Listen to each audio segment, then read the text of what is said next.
La economía chilena registró una fuerte contracción de 2,1% en marzo, según reveló el último IMACEC publicado por el Banco Central. Cifras que se explican por una baja importante en la actividad minera y el comercio, en medio de las proyecciones de expertos, quienes no descartan la posibilidad de una recesión técnica. Vamos a abordar el actual escenario económico. Para eso nos acompaña Jorge Berríos, director de Finanzas de Negocios de la Facultad de Economía y Negocios de la Universidad de Chile. Muchas gracias por acompañarnos. Muy buenos días. Hola, Nicolás. Muy buenos días. Muy buenos días. A ver, ¿recesión técnica o no? Quiero entrar de lleno con lo que ha sido la discusión y que ayer fue descartado por el propio ministro de Hacienda, Mario Marcel. A ver, yo creo que hablar de recesión técnica todavía es muy duro, pero estamos en una contracción bastante grande y a un paso de entrar en una recesión técnica. Y más cargadito a recesión que a recesión técnica. Ya. Pero todavía yo creo que más estamos hablando de una contracción de la economía. Ahora, en lo que escuchábamos también del ministro Marcel, que estuvo hablando con nosotros aquí en Canal 24 Horas, aparte de desdramatizar, que obviamente es parte también de la labor que tiene un ministro de Hacienda, de ir poniendo en cuestión y en contexto lo que son las cifras macroeconómicas, él decía, más que caer o desplome, se ha ido subiendo, se ha empezado a ver trimestre tras trimestre, y esto también podría tener un impacto positivo en otros elementos, como por ejemplo la inflación. ¿Estás de acuerdo con eso? No tan de acuerdo. Primero, lo que pasa es que las proyecciones eran muy negativas. Desde el año pasado se dan proyecciones muy negativas y en categoría de tormenta perfecta es muy fatalista. Lo que pasa es que las cifras, siendo negativas, no son tan malas como se estaban previendo el año anterior. Y yo creo que en ese sentido lo que el ministro estaba hablando era que, digamos, son mucho mejores en comparación a todas las proyecciones económicas que se hicieron un año atrás. Pero eso no quiere decir que las cifras no sean buenas. Yo diría que son bastante malas en términos de expectativa y en términos de cómo va la economía y las proyecciones que podamos hacer. Claro, aquí uno podría decir juega a favor el expectativa versus realidad, pero considerando que la realidad es negativa, pero menos negativa de lo que se pensó hace el año pasado. Absolutamente. Aún así hay algunas expectativas y hay algunas cifras que, aparte del IMACEI y otras, que en el fondo están señales de alerta muy rojas, cosas de la balanza de pago y otras cosas por ahí, que en realidad hay algunas señales bastante complicadas, que lo principal es qué medidas se van a tomar para contrarrestar todo esto, sin considerar los riesgos de algunos escenarios que se están viendo, sobre todo si bien es cierto, como tú mismo dices, hay expectativas, pero también están generando expectativas súper negativas en algunos sectores que tiraron el carro principalmente durante la pandemia. Uh-huh.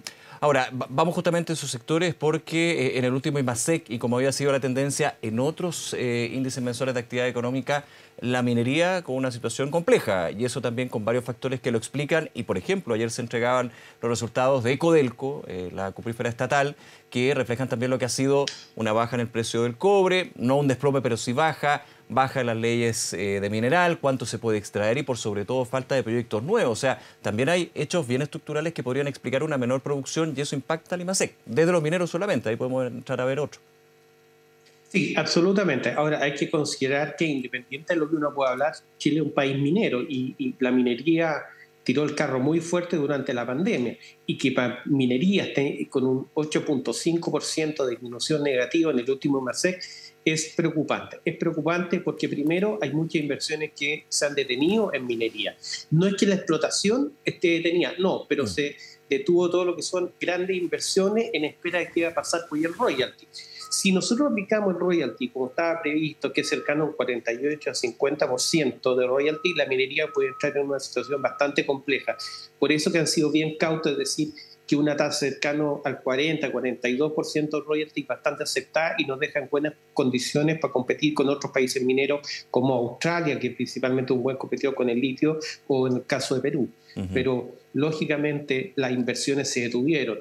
BHP hace un año atrás avisó, mientras que no estuvieran las reglas claras del mercado, mientras no estuvieran claras las reformas tributarias, detuvo inversiones por más de 10.000 millones de dólares. Claro, entonces es buena esa explicación, Jorge, porque nos quedamos solamente en minería. No es un tema del mineral en sí, sino finalmente las expectativas que tienen quienes extraen y procesan ese mineral. Ahí está la clave. Ahí está la clave, exactamente. En la minería, y es donde yo también trabajo mucho en minería, las expectativas son: esperemos a ver qué pasa, esperemos las conclusiones, esperemos a ver qué pasa con el royalty para ver qué vamos a hacer. Nadie va a invertir, y eso hay que tenerlo claro, en situaciones de riesgo o cosas no claras. La minería, estamos hablando de inversiones que son a 30, 40 años. ¿Quién va a invertir a 30, 40 años si uno no tiene las reglas de claro y las están cambiando? Si uno no tiene claro qué va a pasar con el royalty, y todavía no se tiene claro, más una reforma tributaria que igual se va a tratar de hacer por una u otra manera, lógicamente el sector dice, esperemos, mantengamos la producción. Los commodities están con altos precios, independiente de que el precio del cobre haya bajado un poco, pero está en un ciclo alto. No estamos en un ciclo bajo, estamos en un ciclo alto. Imagínate. Por lo tanto, y eso se da lo mismo con oro y plata, por lo tanto, ¿qué van a esperar?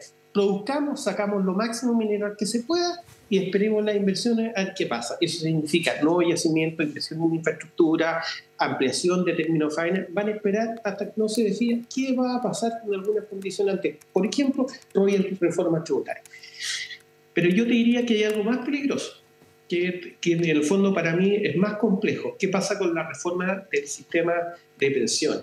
Porque ahí sí que hay un tema. Porque la reforma de pensiones, a mi juicio, como está pensada, independiente que todos queremos que se aumenten las pensiones y busquemos alternativas, el hacer la reforma de pensiones como se está prevista, el tema de la fuente nacional y que hay un administrador estatal, quebraría, para mi juicio, el mercado de capital en forma dramática.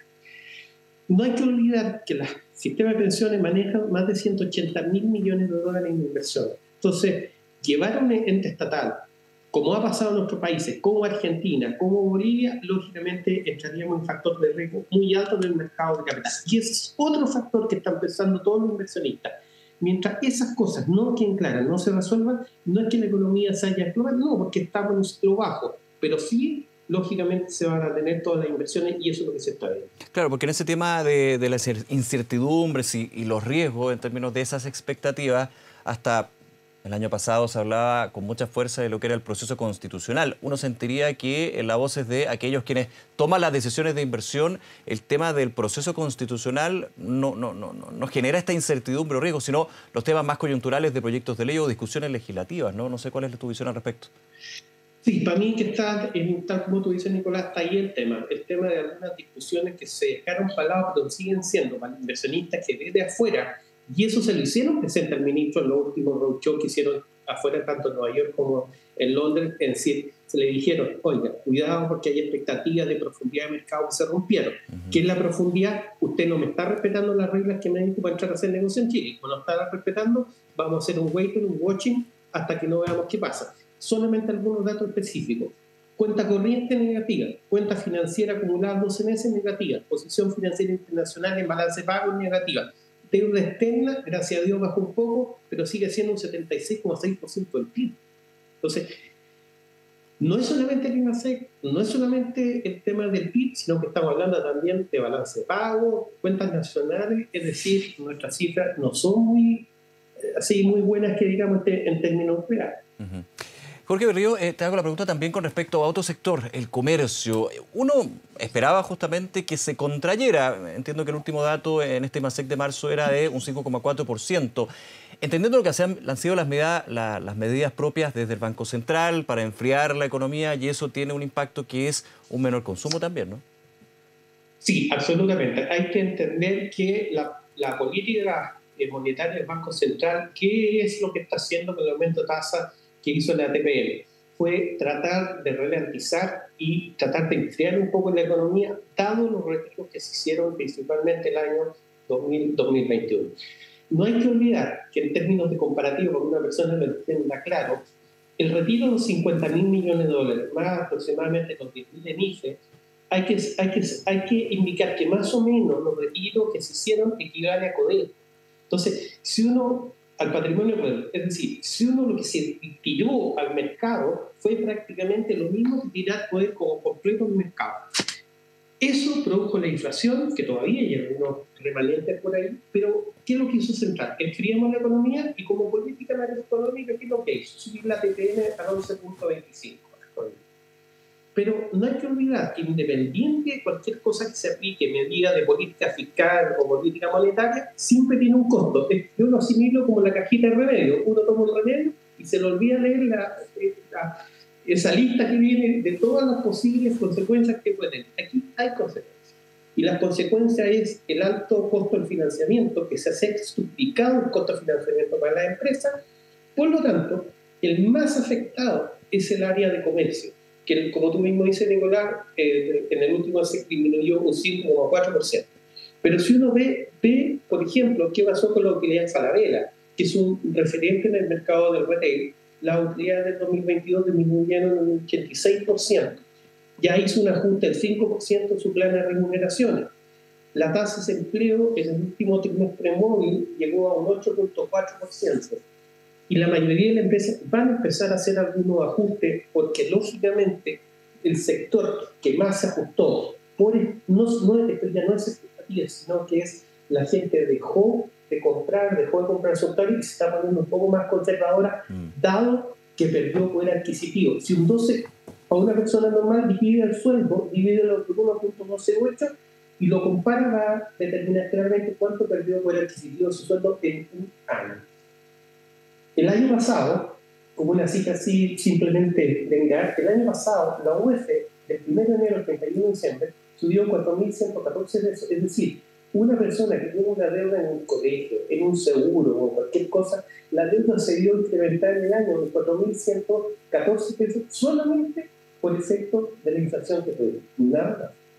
Y este año vamos en 834. Claro, ese es el tema, finalmente, y el ingreso, el sueldo que uno tiene se puede reajustar por IPC, pero finalmente igualmente es absorbido por el efecto inflacionario desde la unidad de fomento y también de los productos. De hecho, tú lo decías, hay no quiero hablar de desincentivo, pero sí un párale, digamos, al consumo principalmente por el efecto inflación, pero también por la expectativa y esa incertidumbre que aún se mantiene. O sea, pueden que los datos que entrega el IMACEC, que el desempleo son menos malos de lo que se pensaba en algún momento, pero finalmente son malos y uno siempre se contrae también su decisión de compra con respecto a lo que va a suceder de aquí a fin de año. Absolutamente. Y como hablamos, a veces las expectativas se transforman en realidad. Y aquí hay mucha expectativa que la gente que no ve, que tengamos consumo, seamos un poco más conservadores, la economía no está bien, está aumentando los despidos, está aumentando ciertos elementos de riesgo, entonces la gente en general que lo ha hecho, pues no consumo, espera un poquito, que mejoren las cosas. Eso ha pasado también en el sector inmobiliario. Hay que considerar que el año pasado quebraron más de 250 constructoras por lo mismo, entonces hay una contracción. Como decíamos al principio y estábamos conversando, la medida de subir la TPM tiene una razón lógica, que es detener la inflación, y que aún ha sido difícil la lucha porque nos saltamos en el mes de enero, que subió más de lo que tenían previsto, y lo mismo en el mes de marzo. Vamos a esperar qué pasa en abril, que hay expectativas de un 0,3, pero mi incluso andar cercano más a 0,5% de inflación. Entonces todavía estamos en un ciclo que el Banco Central va a esperar a ver qué pasa en los próximos meses para saber si a contar de julio empieza a bajar un poco la tasa de referencia. Claro, y por último, Jorge Río, es bien clave eso, porque los datos que se van conociendo de inflación van marcando el timing de la decisión de política monetaria del Banco Central, que como tú bien explicabas, finalmente esta tasa rectora va definiendo cuánto cuesta el financiamiento, ya sea para las personas o las empresas. Y aquí la pregunta no es si va a seguir subiendo la tasa, que está en 11,25%, sino en qué minuto le irá a bajar, y si es que la baja, digamos, dependiendo de estos datos. Exactamente, y ahí entramos a una segunda derivada de lo que conversamos. Si hoy día hablamos mucho de las pymes con el tema de las 40 horas y todo, pero nadie ha hablado con respecto a qué pasa con las pymes con el financiamiento. Si hace 2 años atrás una pyme podía buscar capital de trabajo por hacer el 60% mensual más o menos, y hoy día ese umbral está cercano al 3%. Los factores son el 3,5%, que es el mayor financiamiento que tienen las pymes. Entonces, en general, el costo del financiamiento se fue al alza, y los grandes problemas que tienen, sobre todo la mediana, que es la que generalmente concentra mucha mano de obra, es el problema del financiamiento. Hoy día los bancos, y ahí también es una crítica al sistema financiero, porque los bancos no están dando crédito, se pusieron restrictivos, y las empresas están buscando segunda alternativa. Las segundas alternativas son carísimas, por sobre el 3%. Jorge, sobre esa base también preguntarte cómo se ve el desempleo. De alguna manera, desde el Ministerio de Hacienda también se dice podría estar bastante peor, pero hay un rezago con lo que puede ser la situación económica actual y el efecto que se puede dar en el mercado laboral.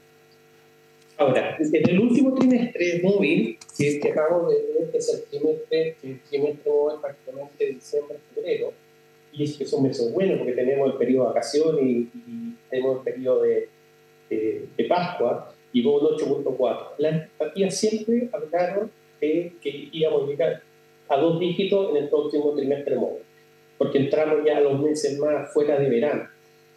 Yo creo que todavía hay una expectativa al alza respecto al tema del desempleo. No, ojalá no pasemos el 10%, pero yo creo que andar golpeando el próximo trimestre móvil cercano al 9,2% de desempleo. Y el problema es que el desempleo generalmente empieza a pegar a la mano de obra no calificada o a la gente que tiene menos recursos. Entonces ahí es donde entramos en alguna disyuntiva. Por eso que la cifra, si uno hace una matriz de variables, ¿qué dice? ¿Cuál es la balanza del agua? Negativa. ¿Cómo estamos en el PIB? Negativo. ¿Cómo estamos en la PPM? Arriba. ¿Cómo estamos con los índices de financiamiento de empresas? Arriba. Entonces, si uno analiza todas unas variables de análisis, cómo están las empresas, el escenario es muy negativo, independiente, que podría haber sido más negativo del que se esperaba. Jorge Berríos, nuevamente, muchísimas gracias por conversar con nosotros a esta hora. Gracias, Jorge. Que tengas buen día. No, un gusto. Al contrario, que tengan un excelente día. Un abrazo. Chao. Chao, adiós.